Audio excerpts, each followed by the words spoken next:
Dear students, today we will continue the previous topic, control of air pollution. In this topic, we will study the gaseous pollutant control methods. तो जो यहाँ पे हमने देखना है that how we are going to control the gaseous pollutants. There are two different types of the pollutant. One is the gaseous pollutant, another one is the particulate pollutants. तो इसमें जो हमने देखना है सब टॉपिक में that how we are going to control the particulate pollutant. तो particulate pollutants जो हमने देखना है कैसे कंट्रोल कर सकते हैं, तो जैसे ही गैसेस पोल्यूटेंट्स इमिट आउट हो जाएंगे फ्रॉम द सोर्स, तो जो गैसेस पोल्यूटेंट्स इमिट आउट हो जाएंगे from the source, whether it is the petrochemical industry, whether it's a fertiliser industry, whether it's a leather और एनी अदर मैन्युफैक्चरिंग यूनिट, तो यहाँ पे हम कंट्रोल कर सकते हैं इसको दो तरीकों में. वन इज द फिजिकल और the physiochemical means. One is the physical और द फिजियोकेमिकल मीन्स.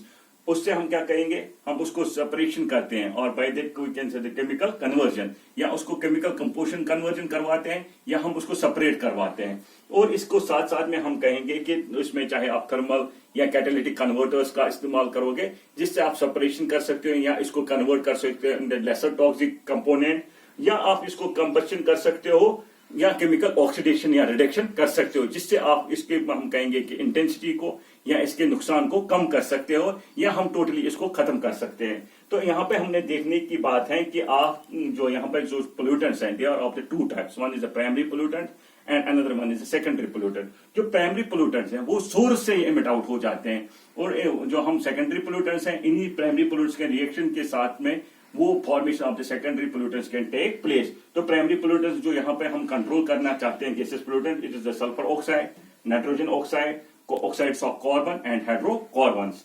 तो यहाँ पे हम कहेंगे कि हमारे पास में बहुत सारे ऐसे डिवाइसेस हैं, बहुत सारे ऐसे कंट्रोलिंग जो हम कहेंगे कि मटेरियल्स हैं, डिवाइसेस हैं जिनसे आप कंट्रोल कर सकते हो गैसेस पोल्यूटेंट को. तो यहाँ पे कहने की बात है कि आप ये सिलेक्शन कैसे करोगे, कौन सा डिवाइस कहां पे हमें इस्तेमाल में आएगा, दैट डिपेंड्स अपॉन कि आप कैसे सिलेक्ट करोगे इस डिवाइसेस को जिससे आप पोल्यूटेंट्स को कंट्रोल कर सकते हो.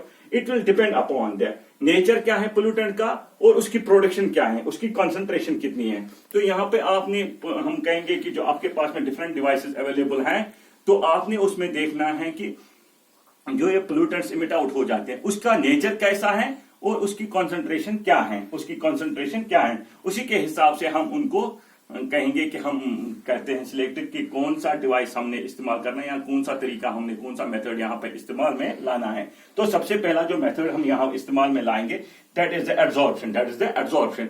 यहाँ पे हम कहेंगे कि जो एब्जॉर्बर होता है उसका इस्तेमाल किया जाता है कि ये जो पोल्यूटेंट्स हैं उनको सोर्स पे ही खत्म किया जाए या उनको हम कहेंगे कि उनकी कंसंट्रेशन को रिड्यूस करें. तो यहाँ पे हम एब्जॉर्बर को इस्तेमाल करते हैं और यहाँ पे जैसे ही हम एफ्लुएंट गैस को इसमें पास करते हैं थ्रू द सॉलिड मटेरियल, और सॉलिड मटेरियल कौन कौन सा हम इस्तेमाल करते हैं, it is like the silica gel, activated carbon,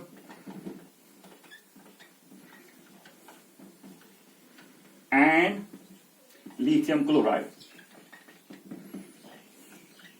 तो इनका इस्तेमाल एब्जॉर्बेंट्स इस्तेमाल में लाया जाता है और जैसे एफ्लुएंट गैस को इसमें पास ऑन करते हैं तो क्या हो जाता है, यहाँ पे ये स्टिक करते हैं इस पे बाय द फिजिकल और द केमिकल बॉन्डिंग, ये इसमें स्टिक करते हैं, एडहियर हो जाते हैं और ये हम कहेंगे कि गैसेस स्ट्रीम जो बाकी रेस्ट ऑफ जो बाहर निकलते हैं उसमें जो हम कहेंगे कि गैसेस पोल्यूटेंट्स नहीं रह सकते हैं. या हम कह सकते हैं ऐसे कि before passing it on to the another device, इन गैसेस मटेरियल को एडहियर किया जाता है बाय द फिजिकल और the chemical bonds to the chemical silica gel, to the activated carbon और लिथियम क्लोराइड, ताकि ये जो पोल्यूटेंट्स हैं वहीं पे करप्ट किए जाते हैं. दूसरा जो हमारे पास में है दैट इज प्रोसेस जो हम कहेंगे कि method that is the absorption. That is the absorption.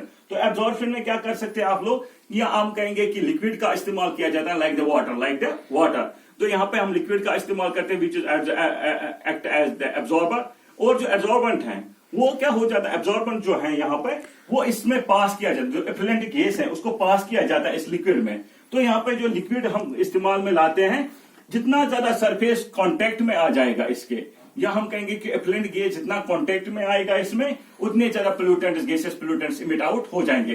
तो जैसे कि हम देखते हैं ना कि पानी हम लेते हैं उसमें साल्ट या हम शुगर उसमें जब ऐड करते हैं तो वो उसमें घुल जाता है. Same is the case here. जो गैसेस पोल्यूटेंट्स हैं उसको इस लिक्विड में पास करके क्या किया जाता है, एब्जॉर्ब किया जाता है ताकि हम उसको ट्रीट करें प्रॉपर्ली, हम उसको फिर बाद में डिस्पोज ऑफ कर सके और इसको हम हवा में एयर में नहीं डालने देते हैं.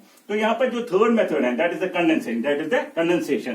कंडेंसेशन में क्या किया जाता है कि यहाँ पर कूलिंग इफेक्ट किया जाता है ताकि जो गैसेस जो हम कहेंगे कि स्टेट ऑफ मैटर जो है इसमें उसको कन्वर्ट करके हम किसमें स्टेट ऑफ मैटर चेंज करके इसको लिक्विड स्टेट में वापस डालें। तो प्रोसेस ऑफ कंडेंसेशन में क्या करते हैं हम लोग कूलिंग करते हैं so that the gaseous material will be converted into the liquid state. It will be converted into the liquid state so that कि हम जैसे हम कहेंगे यहाँ पर भी वही प्रोसेस आ जाता है, जितना ज्यादा सरफेस कांटेक्ट में आ जाएगा इस कूलिंग हम कहेंगे कि डिवाइस में उतना ज्यादा हम कहेंगे कि गैसियस मटेरियल को कन्वर्ट कर दिया जाता है इनटू द लिक्विड स्टेट। और इस तरीके से हम क्या करेंगे इस लिक्विड को ट्रीट करके डिस्पोज ऑफ प्रॉपरली कर सकते हैं। तो ये गैसियस एमिशन जो है हवा में नहीं डाला जाता है, तो इसको भी हम कन्वर्ट करके लिक्विड स्टेट में लाते हैं और यहाँ पे इसको प्रॉपरली हम डिस्पोज ऑफ कर सकते हैं। और जो फोर्थ मेथड है इट इज अ कंबशन। तो यहाँ पे हम कहेंगे कि जो गैसियस मटेरियल है like the hydrocarbons like the carbon monoxide it is converted into the innocuous material.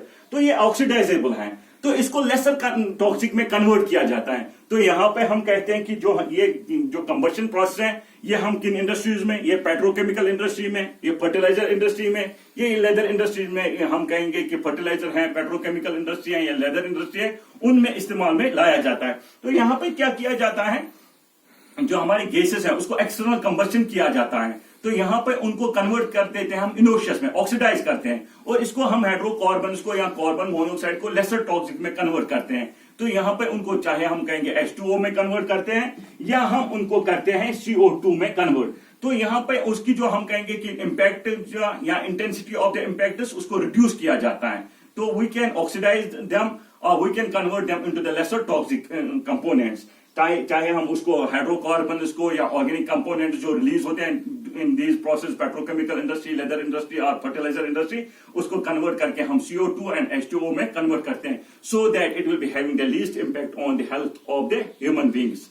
तो ये कंटिन्यू करेंगे हम इन द सेकेंड लेक्चर जिसमें हम पार्टिकुलेट मैटर को कैसे हम कंट्रोल कर सकते हैं at the source. Thank you very much.